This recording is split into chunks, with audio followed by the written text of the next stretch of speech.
The chopper has landed and from here we are heading towards the last village of Gadchiroli, that is the Kawande village.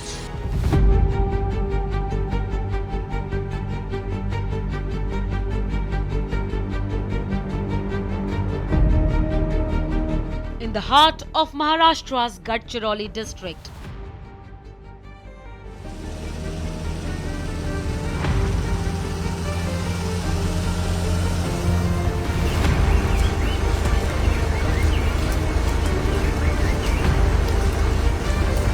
A new dawn breaks. After decades of conflict, the shadow of Maoist insurgency fades. 12 top Maoist cadres carrying a combined bounty of over 1 crore rupees have laid down their arms, signaling a new India.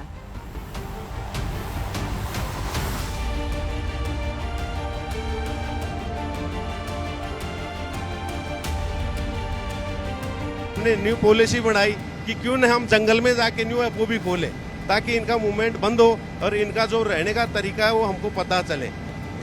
काफी encounter में मारे जा रहे हैं, अब इनमें इतना साहस नहीं है कि फोर्स के सामने खड़ा होकर हम लड़ ले सके क्योंकि इनका मोरल डाउन हो चुका है। Government, central government, state government काफी इतने अच्छे काम कर रहे हैं, उनको समझा रही है कि भाई देखो तुमको अच्छी जिंदगी जिंदी है, आप मुख्य धारा में मिल जाओ, इधर आप तो एक दिन मरना ही है। क्यों इनके तो ये क्या मिसयूज भी करते हैं, जैसे आदिवासी अनपढ़ हैं, अशिक्षित हैं, उनको ये गुमराह करके उनको पढ़ने नहीं देते और अपने दलम में शामिल कर लेते हैं।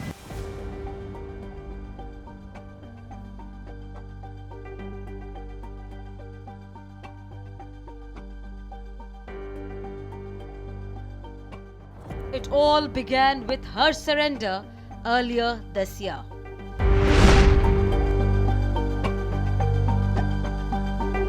It shook up the cadre. She had been followed by many since she took up the guns. She killed to climb the ladder of CPIM, only to become Special Zonal Committee leader of Dandakaranya, once dreaded hub of Maoist training.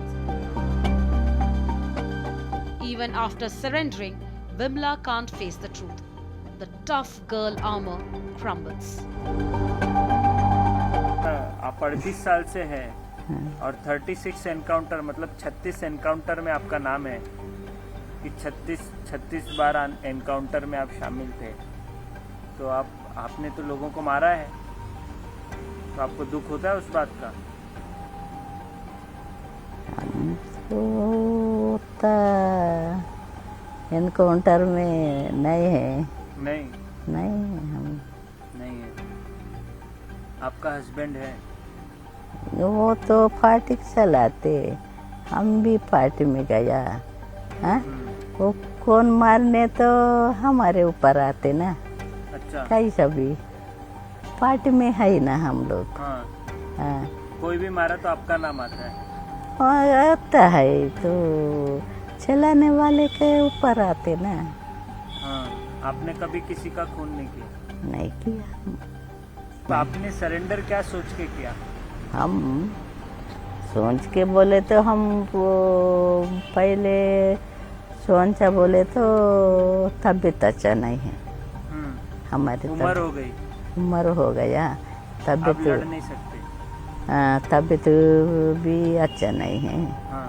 तो सोचा जाने का तो अच्छा होते उधर जाके। हाँ, अभी हम कम वो तो कब ये तबीयत उम्र बारे में आया। हाँ, उम्र के बारे में आया, इधर सिलेंडर हो के बचेंगे बोल के आया। अगर विकास हो जाता है तो लोग को सरेंडर कर देना चाहिए, आपको लगता है? ये लड़ाई बंद हो जानी चाहिए। उसका तो हम लड़ाई बंद होते नहीं होते हम बता नहीं सकते। हम इधर आके सिलेंडर करके हम जीना आदर ऐसा जीना बोल के आया हम।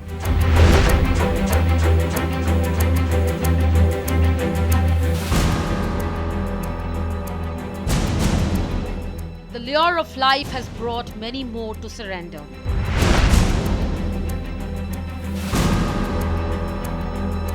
Though the memories weigh heavily, she carries determination and hunger for a new beginning, a better future.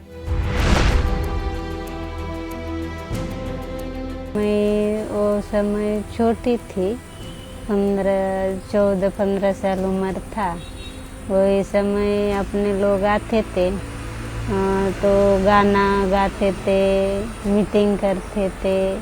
वो मीटिंग यानी अभी गिरधर भैया बताया वैसे ही गार्ड लोगों का और महिला लोगों का अत्याचार कैसा रहता है अपना देश में, महिलाओं को कैसा देखा जाता है। और कुछ महिला लोगों को पकड़ के ज़बरदस्ती लेके जाना, ऐसा वो सब कुछ मीटिंग में बताते थे। वो सब सुनकर मैं भी गाना भी मीटिंग भी सुनकर आकर्षित होकर चली गई। मैं तो 12 बोर भी पकड़ी, पहले आई तब पहले एयरगन दिए थे। अच्छा। हाँ, तो उसके बाद 12 बोर 12 बोर के बाद और बीच में एटम दिए थे। उसके बाद राइफल 93 तिल, उसके बाद इंसास के बाद एक मुरली करके था, वो गया छत्तीसगढ़ में सिलेंडर के लिए। हाँ। एक जन यहाँ पैरी में ख़त्म हो गया। बताइए भी अपन भी सोचना पड़ता है, उसी सब में ही हम सोचे दोनों मिलकर। तुम्हारा इच्छा रहने से रखो, इच्छा नहीं रहने से मत रखो, ऑपरेशन करो करके वो अपना पार्टी के लोग बताते, वही सब में हम नहीं रखो। अभी 2012 से थोड़ा थोड़ा चालू हुआ, लेकिन अभी 2025 से ज़्यादा हो गया। पुलिस पेट्रोलिंग और फायरिंग, बड़े बड़े घेराव करना, वो देख के मैं डर के आ गई थी। तो आपको ये लगा कि आप जो रास्ते में है वो गलत रास्ता है? रास्ता तो सही था, लेकिन मैं जाके वहाँ पूरा खोल में समझ नहीं पाई कैसा है क्या है करके। वहाँ जाने के बाद समझ ली रास्ता अच्छा ही है, कुछ गलत तो नहीं है, लेकिन दमन देख के मैं आई हूँ। मतलब आप डर गई कि अगर यहाँ रहेंगे तो जिंदा नहीं बचेंगे।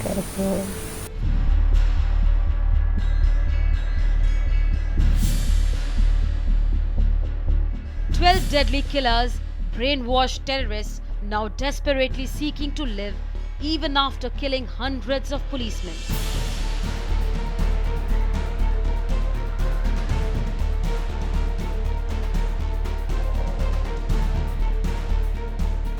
From killing fields of Chhattisgarh to Maharashtra,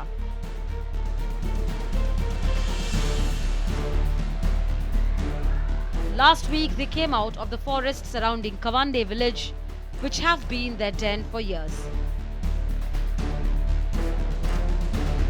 In front of Maharashtra police, they laid down their arms and forever shut their past. उम्र क्या थी जब आप गई थी? 13-14। हाँ। तो उसमें आपको किसी ने जबरदस्ती भेजा था या किसी ने उठा लिया था या आप अपने मर्जी से गई थी? नहीं, मैं मर्जी से गई। अभी लड़ना है ना, जल जंगल जमीन के लिए लड़ना है करके ऐसा। क्या हासिल किया आपने 15-16 सालों में? कुछ नहीं है, अभी तक हासिल नहीं हुआ कुछ नहीं। आपको लगता है कि ये जो जीवन है जो अभी आप जी रही हैं, जो लाइफ अभी आपकी है, वो लाइफ अच्छी है या वो लाइफ जो आप पार्टी के साथ गुजारती थी? वो भी अच्छे, ये भी अच्छे। कहाँ भी वो लड़ाई में देखने से वो भी अच्छा है, लेकिन अभी उसमें तो जान का खतरा है, उसमें लोगों को मारना पड़ता है जिंदा रहने के लिए, और यहाँ पे तो आप चैन की सांस ले पा रही हैं।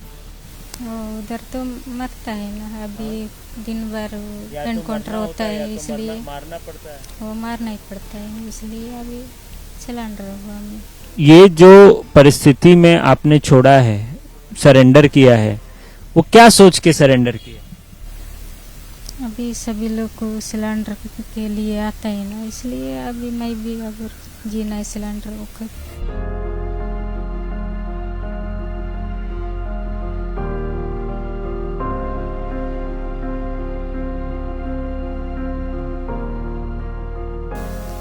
उम्र तो 14-15 साल था तब हमारे गांव में जो पहले के PW जो CPI PW ग्रुप था वो पार्टी आती थी, बाद में माओवादी बन गया। तब जब हमारे गांव में आए तब हम छोटे छोटे रहते थे। मैं केवल 4वीं-5वीं क्लास तक पढ़ा हूँ। पहले तो मैं नहीं सोचता था कि मैं जब LOS के कमांडर जैसे थे बामरागढ़ इलाके में, तब मेरा उतना कुछ नहीं था। फिर मैं 2007 के बाद मिलिट्री फॉर्मेशन में गया। मिलिट्री फॉर्मेशन में जाने के बाद मेरा ट्रेनिंग होते गया और कई आमुशों में कार्रवाइयों में मैं शामिल हुआ और सक्सेस भी हुआ। उसमें मैं उसी फ्लो में चले गया। मेरा प्रमोशन भी वैसे हो गया, AC से लेकर DVC से लेकर फिर SZC तक चले गए मैं। तो पहले मुझे उतना स्टडी भी नहीं होता था, लेकिन बाद में SZC में जाने के 2015 में मेरा प्रमोशन DK SZC मेंबर के तौर पर हुआ प्रमोशन। तब मुझे स्टडी करने का भी थोड़ा टाइम मिला और मैं इधर उधर की किताबें पढ़ना और व्यवस्था के बारे में जानना और अपने पार्टी के बारे में जानना। पहला शादी मेरा 2003 में हुआ था। फिर वो पहला जो मेरी पत्नी थी, हाँ पार्टी के हिस्सा थी, AC मेंबर थी वो। फिर टिपागढ़ एरिया में एक गांव में एनकाउंटर हो गया 2017 में, उसमें वो चले गए। अभी याद आती है 2017 के पहले की पत्नी? हाँ याद आता है, क्योंकि हम 2003 से 17 तक साथ में बिताए, पार्टी में रहे।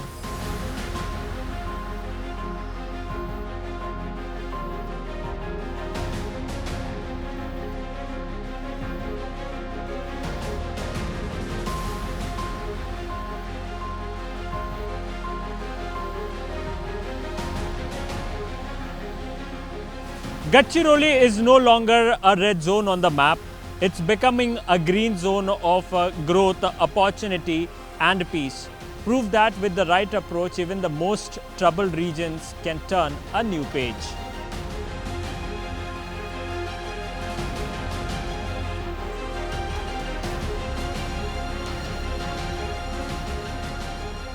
The Red Corridor is a thing of past. Many security personnel have been martyred. Some have lived to tell the tale for achieving their target.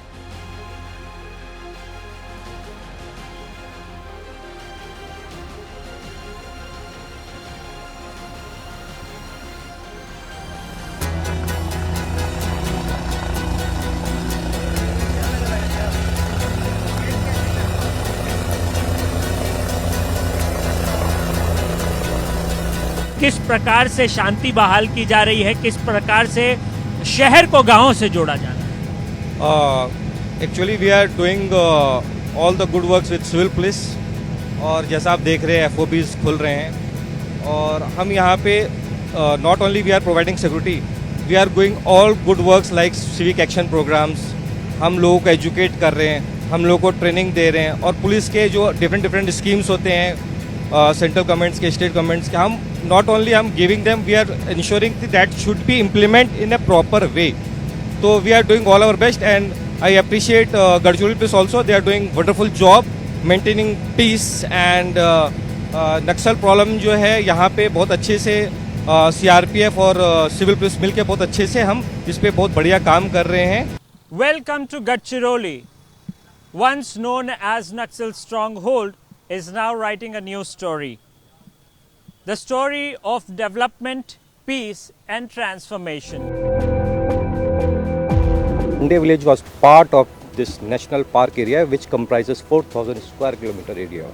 And आप देखेंगे कि ये जो border है vulnerable point से, जिधर छत्तीसगढ़ से काम करके ये अपना एम्बुश करके कुछ भी करके इधर आते थे और फिर गढ़चिरौली में ये अपना छुप जाते थे, क्योंकि जैसा भी बताया कवांडे इनका रहने का ही था।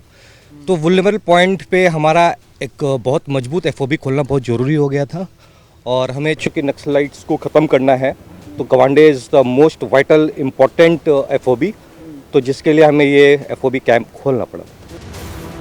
From black forests to green futures, government presence is replacing insurgency.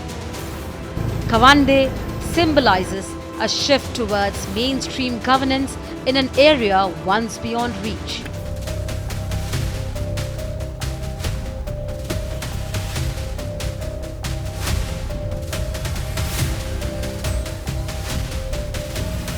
Deep in the dense forest of Gadchiroli, a silent force moved with a purpose and precision. In fact, these are the C60 commandos who are the Maharashtra's elite anti-Naxal unit trained to fight in the very terrain that shelters the insurgents.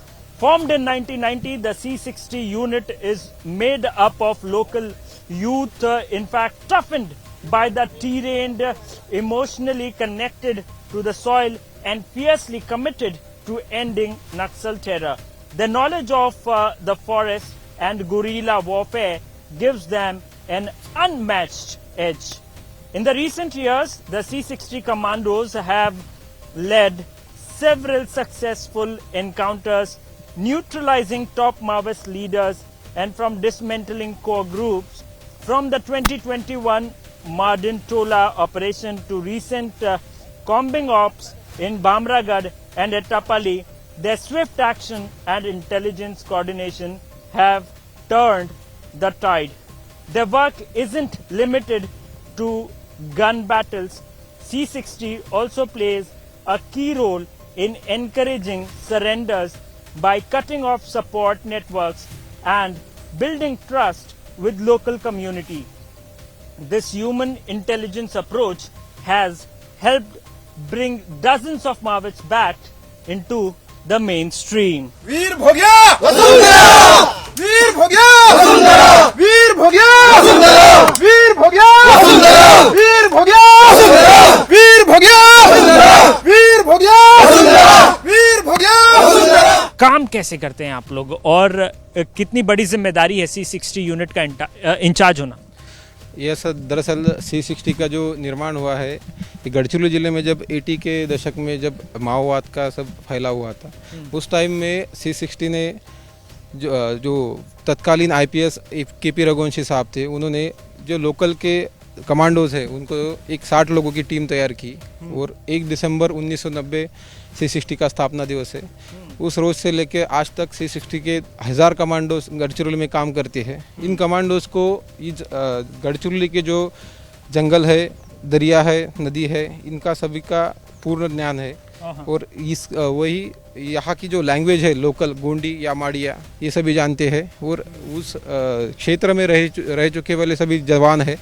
तो local में रहने वाले जवान जब अभियान करते हैं तो अभियान करते वक्त उनको उनकी जो सिक्स सेंस रहते हैं उनका जो अभियान करने का जो एक जरिया रहता है वो एकदम मैच करता है एरिया से। तो उस प्रकार बाहर की जो फोर्सेस है उनका उतना लोकल फोर्सेस का उतना जितना काम करते वक्त अच्छा रिजल्ट आता है उतना बाहर के फोर्स का नहीं आ सकता। उसकी कारण KP रघुवंशी साहब ने C60 का निर्माण किया था। उस टाइम बड़े बड़े ऑपरेशन में हमने एक मिलिंद तेलतुंबड़े जो CC मेंबर थे, नक्सलियों के जो सचिव की टीम रहती है उनके CC मेंबर थे मिलिंद तेलतुंबड़े, तो इनको उनके 26 लोगों के साथ न्यूट्रलाइज किया था। तो सूचना मिलने पर यहाँ से C60 के दस्ते रवाना हो गए और जंगल में पूरा सर्च और कोम्बिंग ऑपरेशन किया और कोम्बिंग ऑपरेशन के बाद हमने बहुत सारे माओवादी कैडर जो थे तो उनको ढेर कर दिया। और इसी ऑपरेशन में जो हमारे अभी साथ में 2 जवान हैं हमारे, इनके हाथ को जो ये देख सकते हैं, इनके हाथ को जो इंजरी हुई है ये उसी ऑपरेशन के दौरान हुई थी। यही इन्होंने एक हाथ से अपना जो इंजरी हुई थी उसके बाद ये हाथ छोड़कर दूसरे हाथ से एक हाथ से बंदूक ताने दुश्मन पर अटैक किया था। आप अपना नाम बताएं। मेरा नाम टिकाराम काटिंग है। हाँ टिकाराम जी, ये आपका हाथ कैसे मूर्छित हुआ, कैसे ऑपरेशन में जो आप माल्डिन टोला ऑपरेशन में शामिल थे, वो कैसे ऑपरेशन आपने किया? वो ऑपरेशन लॉन्च हुआ था 12 नवंबर 2021 को। हाँ। और जैसे उस दिन लॉन्च हुआ, हम रात को यहाँ से निकले ऑफिस से, रात को निकले, जैसे वो रात भर चले स्पॉट तक के, एकदम अर्ली में आने, सुबह सुबह वहाँ पहुँचे स्पॉट में जहाँ पे वो नक्सल थे। वहाँ पहुँचे करीबन 6 बजे के आसपास सुबह एकदम, तब से कंटिन्यू फायर चालू आना। हम चलते चलते जा रहे थे, उसी वक्त ऊपर से उनकी तरफ से फायर आया हमारे ऊपर। उस जैसा फायर आया सबने पोजीशन ले लिए, उनको कॉर्डन भी करने को देखे, जितना हो सके उतना कॉर्डन किए। तो बाद में वो फायर कंटिन्यू चलते रहा, करीबन सुबह 6 बजे से लेकर 11 बजे तक चला। सामने से बहुत से नक्सल आ रहे थे। फिर मेरे आजू बाजू में जो मेरे सहयोगी थे उनको भी बताया, और हम भी हमारे ऊपर वो फायर कर रहे थे, हम भी उनके ऊपर फायर करने गए। तो बहुत से लोग थे, तो फायर करते वक्त मेरे सर को गोली लगी यहाँ पे। अरे बाप रे, कहाँ पर गोली लगी आपको? यहाँ से यहाँ तक। हाँ हाँ हाँ।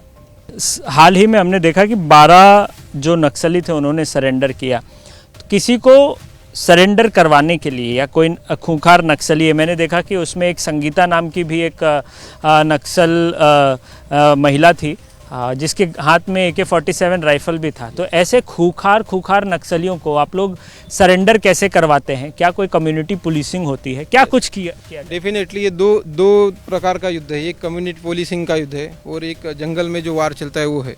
तो गढ़चिरौली पुलिस ये काम करती है, सिविक एक्शन हमारा टीम है, तो वो पूरे गांव में जाके जो सरकार की योजनाएं है उनका पूरा जानकारी लोगों को देते हैं, और उसकी प्रकार वो सभी जो सिस्टम है हमारा, तो उसके प्रकार लोगों को तक हम पुलिस पहुँचते हैं। यहाँ कैसा है गढ़चिरौली में, जो बहुत डीप जंगल एरिया है, वहाँ छोटे छोटे गांव है, छोटे छोटे टोले है, वहाँ तक सरकार या फिर ये बाकी की ये पहुँच नहीं सकते, क्योंकि माओइस्ट का बहुत ज़्यादा प्रभाव है और उतने रास्ते नहीं है, पुलिया नहीं है उसके कारण।